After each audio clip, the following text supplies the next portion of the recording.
आपल्या आईच्या हातचा छान पौष्टिक चवदार असा मस्त तुपाने लपलपीत कणकेचा शिरा सगळ्यांनाच आवडतो. तर अजिबात न बिघडणारा अचूक प्रमाणामधला हा कणकेचा शिरा किंवा अगदी गुरुद्वारामधला कडा प्रसाद जरी म्हटला तरी काहीच हरकत नाही.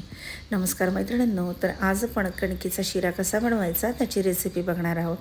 तर ह्यासाठी इथे एक पॅन घेतलेला आहे.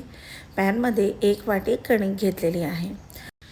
तर ह्या शिऱ्यासाठी कणिक असू द्या, पाणी असू द्या, साखर असू द्या किंवा तूप असू द्या, सगळं मेजरमेंट आपल्याला एकाच वाटीने किंवा एकाच कपाने घ्यायचं आहे.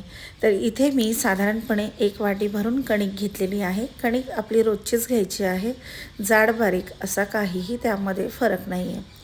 तर पोळ्यासाठी जी कणिक वापरतो तीच आपल्याला इथे वापरायची आहे. सुरुवातीला पॅनमध्ये कणिक घालून घेतल्यानंतर त्याचा छान असा खमंग सुवास येईपर्यंत आपल्याला ही कणिक कोरडीच भाजून घ्यायची आहे, म्हणजे यामध्ये तूप वगैरे सध्या घालण्याची गरज नाही. आता याचा छान असा सुवास यायला सुरुवात झालेली आहे आणि आता आपण यामध्ये पाऊण वाटीला थोडंसं कमी तूप घालून घेतो आहे. तर तूप घालताना अजिबात कंजूसपणा करायचा नाही आहे. ह्या शिऱ्याला जेवढं छान प्रमाणामध्ये आपण तूप घालू ना तेवढा शिरा छान लागतो. त्यामुळे तूप अगदी प्रमाणामध्ये व्यवस्थित घालायचं आहे. तूप घालताना कमी घालायचं नाही आहे. ह्यामुळे शिरा थोडासा चिवट होऊ शकतो.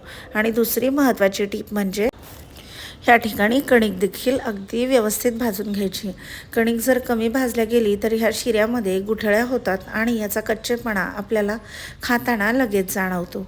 त्यामुळे अगदी परफेक्ट प्रमाणामध्ये ही कणिक देखील आपल्याला भाजून घ्यायची आहे. त्यानंतर आहे साखरेचं प्रमाण आणि पाण्याचं प्रमाण, ते देखील अगदी अचूक आपल्याला यामध्ये घालून घ्यायचं आहे. कारण साखर कमी झाली तर याची चव चांगली लागणार नाही आणि पाणी जर कमी जास्त झालं तर याची कन्सिस्टन्सी परफेक्ट येणार नाही. तर याला सतत असं ढवळत राहायचं आहे. इथे मी नॉनस्टिक पॅनचा वापर केलेला आहे. तुमच्याकडे असेल तर ठीक आहे, नसेल तर साधी कढई घेतली तरी काहीच हरकत नाही. पण नॉनस्टिक पॅन असेल तर कढईला किंवा पॅनला हा शिरा खाली लागत नाही किंवा चिटकून बसत नाही. आता साईडनी असे बबल्स यायला सुरुवात झाली की समजून घ्यायचं आहे की कणिक आपली बऱ्यापैकी भाजत आलेली आहे. आता या ठिकाणी मी दुसरीकडे ज्या वाटीने कणिक घेतली आहे त्याच वाटीने 2 वाट्या इथे पाणी गरम करण्यासाठी ठेवलेलं आहे. शिरा बनवताना आपण इथे गरम पाण्याचा वापर करणार आहोत. तर तुम्ही देखील जोपर्यंत आपली कणिक भाजून होती आहे तोपर्यंत गॅसवर पाणी गरम करण्यासाठी ठेवायला अजिबात विसरू नका. आता हे सतत असं ढवळत राहायचं आहे. ह्यामुळे कणिक छान अशी भाजल्या जाते. तर जोपर्यंत सगळ्या घरात याचा छान असा घमघमाट सुटत नाही तोपर्यंत ही कणिक सतत अशी भाजत राहायची आहे.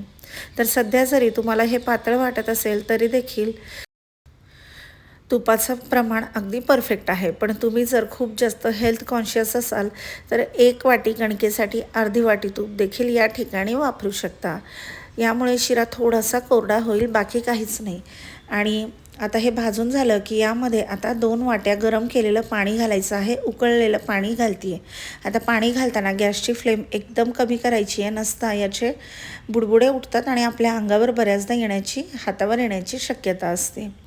आता हे छान असं मस्त फुललं आहे. आता याला चमच्याच्या साहाय्याने सतत असं ढवळत राहायचं आहे.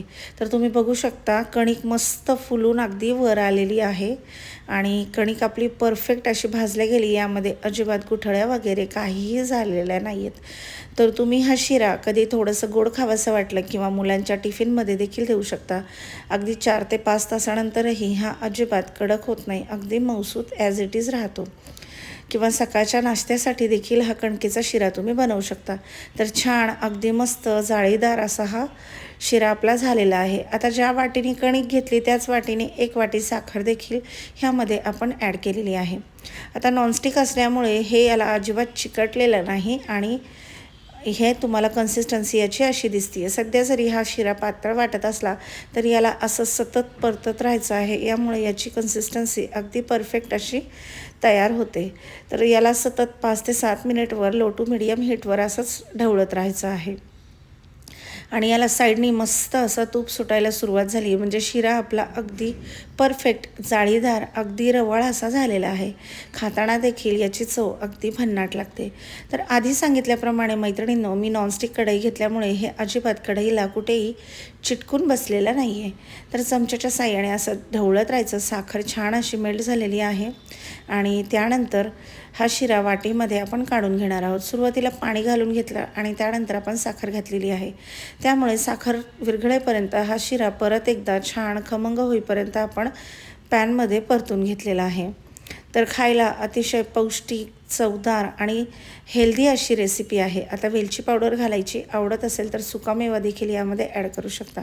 वेलची पावडर घातल्यानंतर सगळं व्यवस्थित मिक्स करून घ्यायचं आहे आणि त्यानंतर एक 2 ते 3 मिनिटभर आपल्याला हा शिरा परत एकदा असा गॅसवर खालीवर करून परतून घ्यायचा आहे. छान रवाळ, दाणेदार आणि खायला चवदार असा शिरा बनून तयार झालेला आहे. तर मैत्रिणींनो, तुम्ही देखील ह्या पद्धतीने हा शिरा नक्की बनवून बघा. कसा वाटला कमेंट करून सांगा. व्हिडिओ जर आवडत असेल तर चॅनलला सबस्क्राईब करायला विसरू नका आणि व्हिडिओला लाईक करा. कमेंट करून रेसिपी कशी वाटली ते सांगा. भेटूया अशाच एका नवीन व्हिडिओमध्ये. तोपर्यंत धन्यवाद.